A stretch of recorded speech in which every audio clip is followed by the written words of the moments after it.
Back to my channel. എല്ലാവർക്കും ഹബീസ് teaching വേൾഡിൻ്റെ പുതിയൊട്ടിലേക്ക് സ്വാഗതം. അപ്പോൾ ഇന്ന് വീഡിയോ എന്ന് പറയുന്നത് വേറെ ഒന്നുമല്ല, നമ്മൾ ദ വേൾഡ് ഓഫ് ഹ്യൂമർ എന്ന് പറയുന്ന ഈ 7th ചാപ്റ്ററാണ് പഠിക്കാൻ വേണ്ടിയിട്ട് പോകുന്നത്. അപ്പോൾ ഇതാ നോക്കിക്കോളാം. എന്താണ്, everybody likes jokes. Here are some good ones related to humorous situations from the lifes of eminent personalities. Eminent എന്ന് വെച്ച് കഴിഞ്ഞാൽ പ്രശസ്തമായത്. ഓക്കെ, അപ്പം എന്താണ് ഇവിടെ പറയുന്നത്? ഇവിടെ എല്ലാവർക്കും തമാശകൾ ഇഷ്ടമാണ്, പക്ഷെ തമാശ അധികമായി കഴിഞ്ഞാൽ വിഷമവും ആവും. ഓക്കെ, അതായത് നമ്മളിങ്ങനെ പറയില്ലേ, അധികം ചിരിക്കണ്ട കരയോ എന്ന് പറയില്ലേ. ഓക്കെ, അപ്പം അതുപോലെ തന്നെ എന്താണ്, എല്ലാവർക്കും ജോക്സ് ഒക്കെ ഇഷ്ടമാണ്. അപ്പോൾ ഇവിടെ കുറച്ച് നല്ല നല്ല കാര്യങ്ങൾ, നല്ല കോമഡി ആയിട്ടുള്ള കുറച്ച് ലൈഫ് ഫാക്ട് മീൻസ് കുറച്ച് ജീവിതാനുഭവങ്ങൾ, ഒരുപാട് പ്രശസ്ത ആളുകളുടെ ജീവിതാനുഭവങ്ങൾ ഇവിടെ തന്നിട്ടുണ്ട്. ഇവിടെ ഫസ്റ്റ് തന്നെ ബെഞ്ചമിൻ ഓക്കെ, അപ്പം ഇവിടെ ഫസ്റ്റ് ഓഫ് ഓൾ നമ്മൾ പറയാം, in this chapter we are going through some unexpected incidents happened in the life of famous writers like Benjamin Franklin, Arthur Conan Doyle, Mark Twain and Albert Einstein. How they overcome these situations in their life എന്ന് വെച്ച് കഴിഞ്ഞാൽ ഈ കഥയിൽ നമ്മൾ ഈ പറഞ്ഞ ആളുകളെ പറ്റി, ബെഞ്ചമിൻ ഫ്രാങ്ക്ലിൻ, ആർതർ കോണൻ ഡോയൽ, അതുപോലുള്ള കുറച്ച് പ്രശസ്തമായ ആളുകളെ പറ്റിയിട്ടാണ് പഠിക്കുന്നത്. അവരുടെ ലൈഫിൽ അപ്രതീക്ഷിതമായി നടന്ന കുറച്ച് ഇൻസിഡൻസും അവരതിനെ എങ്ങനെയൊക്കെ തരണം ചെയ്തു എന്നുള്ളതുമാണ് പഠിക്കാൻ വേണ്ടിയിട്ട് പോകുന്നത്. അപ്പോൾ നോക്കിക്കോളാം. ഫസ്റ്റ് ഓഫ് ഓൾ ബെഞ്ചമിൻ ഫ്രാങ്ക്ലിനെ നമുക്ക് പഠിക്കാം. I wake up every morning at 9 and grab for the morning paper. Then I took at obituary page. If my name is not on it, I get up. എന്ന് വെച്ച് കഴിഞ്ഞാൽ ഇവിടെ പറയുന്നത്, ഞാൻ എല്ലാ ദിവസവും രാവിലെ 9 മണിക്ക് എണീച്ചതിന് ശേഷം എന്ത് ചെയ്യും, ഒരു ന്യൂസ് പേപ്പർ എടുത്തിട്ട് ആദ്യമേ തന്നെ ഒബിച്വറി പേജ്, അതായത് ചരമ പേജില്ലേ, ആ പേജ് എടുക്കും. ആ പേജ് എടുത്തിട്ട് എൻ്റെ പേര് അതിൻ്റെ അകത്ത് ഇല്ലല്ലോ എന്ന് ഉറപ്പ് വരുത്തിയതിന് ശേഷം മാത്രമേ എണീക്കുള്ളൂ. ഓക്കെ, അടുത്തത് നോക്കിക്കോളാം. Arthur Conan Doyle, the famous author of detective stories.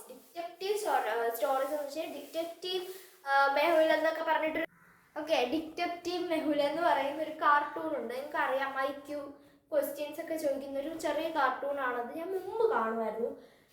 3 കൂട്ടുകാർ ഒരു വീട്ടിലുണ്ട്, ഇന്ന ആൾ മരിച്ചു. അപ്പം ആ 3 കൂട്ടുകാരിൽ ആരാണ് അവരെ കൊന്നത്? ഡിറ്റക്റ്റീവ് മെഹുൽ വരുന്നു, ഇങ്ങനെയൊക്കെ പറഞ്ഞിട്ടുള്ള ഒരു കഥ, ഒരു കാർട്ടൂണാണ് കേട്ടോ. അത് ഭയങ്കര അടിപൊളി കാർട്ടൂൺ, എനിക്ക് ഭയങ്കര ഇഷ്ടമാണ്. 10 സെക്കൻഡ് സമയം തരാം, അതിനുള്ളിൽ നമ്മൾ പറയണം. അങ്ങനെയൊക്കെയാണ്. അപ്പം ഞാൻ നോക്കിക്കോളാം. ദ ഫേമസ് ഡിറ്റക്റ്റീവ് സ്റ്റോറീസ് എന്താണെന്ന് പറഞ്ഞില്ല, നമ്മളിങ്ങനെ കുറ്റങ്ങളെല്ലാം അന്വേഷിക്കുന്ന കഥ, അതന്നെയാണ് ഡിറ്റക്റ്റീവ് സ്റ്റോറീസ് എന്ന് പറയുന്നത്. ആ ഡിറ്റക്റ്റീവ് സ്റ്റോറീസിൻ്റെ ഒരു ഓഥറായിരുന്നു ഈ ആർതർ കോണൻ ഡോyle എന്ന് പറയുന്നത്. Once went to Paris, he hired a cab at the railway station to go to the hotel. എന്ന് വെച്ച് കഴിഞ്ഞാൽ, ഓക്കെ, അപ്പോൾ ഇതാ നോക്കിക്കോളാം. ഒരു ദിവസം അദ്ദേഹം പാരീസിലേക്ക് ചെന്നു.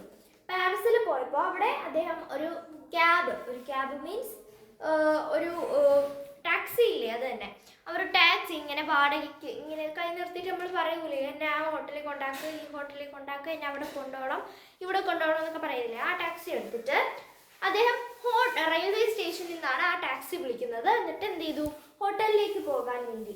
What hotel would you like to go to mister Conan Doyle? എന്താണ്, ഏത് ഹോട്ടലിലാണ് തങ്ങൾക്ക് പോകാൻ ആഗ്രഹം മിസ്റ്റർ കോണൻ ഡോyle എന്നിങ്ങനെ ആ ഒരു ഓട്ടോക്കാരൻ ചോദിക്കുകയാണ്. Okay, ask the cabman. പിന്നെ എന്താണ്, ആ ഒരു ക്യാബ്മാൻ ആ ഒരു ഓഥറിനോട് ചോദിച്ചു. The writer was greatly surprised. ആ റൈറ്റർ ഭയങ്കരമായിട്ട് അങ്ങ് സർപ്രൈസ് ആയിപ്പോയി, ഇങ്ങനെയായിപ്പോയി. Okay, how do you know my name? he asked. Well, it's simple, the cabman said. എന്താണ്, അപ്പോൾ അയാൾ ചോദിക്കുകയാണ്, നിനക്ക് എങ്ങനെ എൻ്റെ പേരറിയാം? അപ്പോൾ ആ ക്യാബ്മാൻ പറയാണ്, ഇത് ഭയങ്കര എളുപ്പമല്ലേ അറിയാനായിട്ട്. എന്താണ്, the other day I read in the newspapers that you would probably visit Paris in this week. എന്താണ്, ഞാൻ കഴിഞ്ഞ ദിവസം അതിൻ്റെ ന്യൂസ് പേപ്പറിൽ വായിച്ചിട്ടുണ്ടായിരുന്നു, താങ്കൾ ഉറപ്പായിട്ടും ഈ വീക്കിൽ പാരീസ് വിസിറ്റ് ചെയ്യാൻ വേണ്ടിയിട്ട് വരുമെന്ന് ഞാൻ വായിച്ചിട്ടുണ്ടായിരുന്നു എന്ന് പറയാം.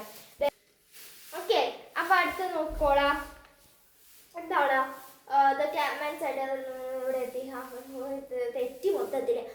then I noticed that your suit was made of good English tweed.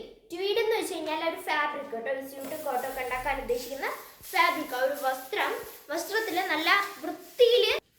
Okay, അപ്പോൾ ആ ഒരു ഇംഗ്ലീഷ് സ്ഥലങ്ങളിൽ മാത്രം ഉപയോഗിക്കുന്ന ഒരു ടൈപ്പ് ഓഫ് ഫാബ്രിക് ആണ് നിങ്ങളുടെ കോട്ടൺ സ്യൂട്ടും ഉണ്ടാക്കാൻ വേണ്ടി ഉപയോഗിച്ചിരിക്കുന്നത് എന്ന് എനിക്ക് മനസ്സിലായെന്ന് പറയാണ്. Wonderful said Conan Doyle. എന്താണ് അപ്പം അദ്ദേഹം പറയാണ് അമേസിംഗ് ആയിട്ടുള്ള നല്ല അത്ഭുതകരമായിട്ടുണ്ട് എന്ന് പറയാണ്. You are a born detective. നീ വളർന്നു വരുന്ന ഒരു ഡിറ്റക്റ്റീവ് എന്ന് വെച്ച് കഴിഞ്ഞാൽ ഒരു അന്വേഷണക്കാരൻ എന്നൊക്കെ നമുക്ക് പറയാം. അന്വേഷിക്കുന്നതൊക്കെ ഒരു ഡിറ്റക്റ്റീവ് ആണെന്ന് പറയാണ്. അപ്പോൾ എന്താണ്, thank you sir, the cabman replied, but I am not exactly a good detective. എന്താണ് ഇതാ നോക്കിക്കോളാം. എന്താണ് ഇവിടെ പറയുന്നത്? പക്ഷേ താങ്ക് യു സാറേ, താങ്ക് യു, പക്ഷേ ഞാൻ ഒരിക്കലും ഒരു നല്ല ഗുഡ് ഡിറ്റക്റ്റീവ് അല്ല എന്ന് പറയാണ്. എന്താണ്, why do you say that asked Conan Doyle. അപ്പം കൊനാൻ ഡോയ്ൽ പറയാണ്, നീ എന്തുകൊണ്ടാണ് അങ്ങനെ പറഞ്ഞത് എന്ന് ചോദിക്കുകയാണ്. You see sir, your name is written on your luggage. എന്താണ് അപ്പോൾ പറയുന്നത്?